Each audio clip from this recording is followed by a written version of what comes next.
Assalamualaikum warahmatullahi wabarakatuh. Selamat bersua kembali. Pada hari ini kita akan sambung lagi pembelajaran kita atas tajuk Jagalah Harta Benda Awam dalam bidang adab.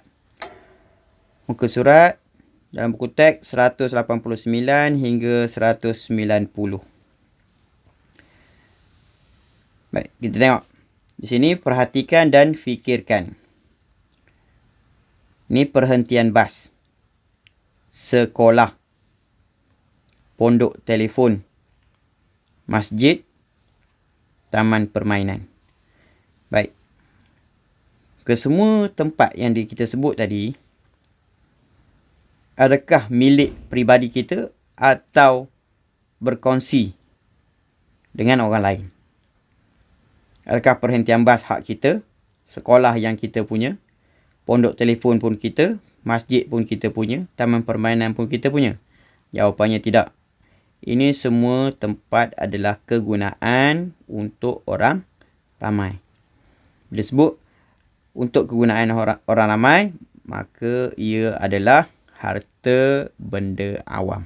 Itu disebut. Tajuk kita hari ini, jagalah harta benda awam. Harta benda awam ini lawan bagi harta benda milik sendiri. Harta benda awam ni harta benda yang digunakan bersama orang lain. Baik, kita ikut bersama pantun ni. Harta awam milik bersama, guna cermat tidak membazir. Hindari perbuatan vandalisme, bertimbang rasa, senyum terukir. Baik, vandalisme ni apa dia? Ini perbuatan mereka yang merosakkan harta benda awam. Contohnya pondok telefon, mereka rosakkan ganggang telefon ataupun tali wayar telefon tu diputuskan. Sekolah diconteng, perhentian bas, tempat kita nak duduk tunggu bas tu dipijak-pijak ataupun dikotorkan. Masjid pun sama. Tabung masjid dicuri. Tempat untuk ambil air semayang kita kotorkan. Taman permainan, habis barang-barang permainan kita rosakkan. Itu disebut vandalisme. Mereka yang merosakkan harta benda awam. Maka dalam tajuk yang kita nak bincang pada hari ini, kita teruskan lagi terhadap dalam bab adab terhadap harta benda awam. Sebab bukan harta benda kita sendiri, ini untuk kegunaan orang ramai, maka ada di sana adab. Adab yang perlu kita jaga. Bukanlah nak sebut di sini harta benda sendiri tak perlu dijaga, tapi bila dah sangkut paut dengan harta benda awam ni, penjagaan itu lebih besar ataupun lebih diutamakan kerana kegunaan orang ramai. Baik, harta benda awam yang kita sebut tadi, adab terhadap harta benda awam, yang pertama apa dia? Menggunakan harta awam dengan cermat. Menggunakan harta awam dengan cermat. Itu adab yang pertama. Adab yang kedua, mematuhi peraturan yang ditetapkan. Mematuhi peraturan yang ditetapkan. Yang ketiga, bertimbang rasa terhadap pengguna lain. Bertimbang rasa terhadap pengguna lain. Yang keempat, bertanggungjawab sekiranya berlaku kerosakan. Bertanggungjawab sekiranya berlaku kerosakan.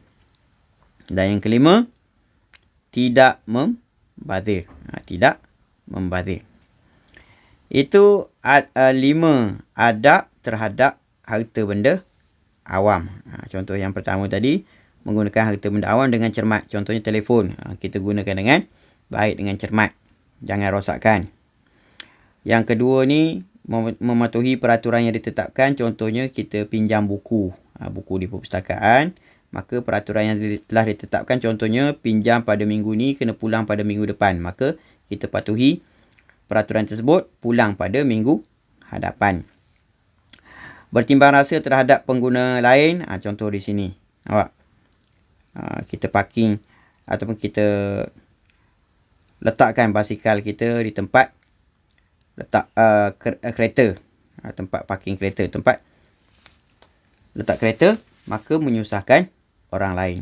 Sedangkan tempat letak basikal ada tempat, disediakan tempat yang lain. Begitu juga bertanggungjawab sekiranya berlaku kerosakan. Contohnya kalau kita pinjam buku di perpustakaan tadi, berlakunya kerosakan, maka kita perlu bertanggungjawab. Antaranya mungkin kita gantikan dengan buku yang baru ataupun kita bayar ganti rugi harga buku tersebut.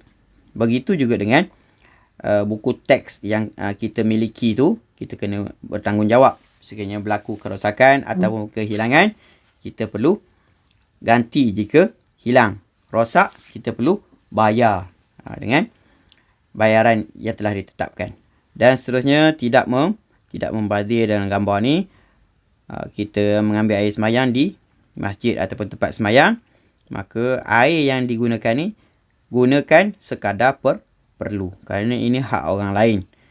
Kita berkongsi dengan orang lain, maka elakkan perkara-perkara yang menyusahkan orang lain. Itu saja apa yang kita nak belajar hari ini. Mudah-mudahan adab ini dapat kita praktikkan dalam kehidupan kita. Mudah-mudahan kita akan hidup dalam masyarakat yang sejahtera sekiranya semua menjaga adab terhadap harta benda awam. Itu saja. Wallahu alam. Assalamualaikum warahmatullahi wabarakatuh.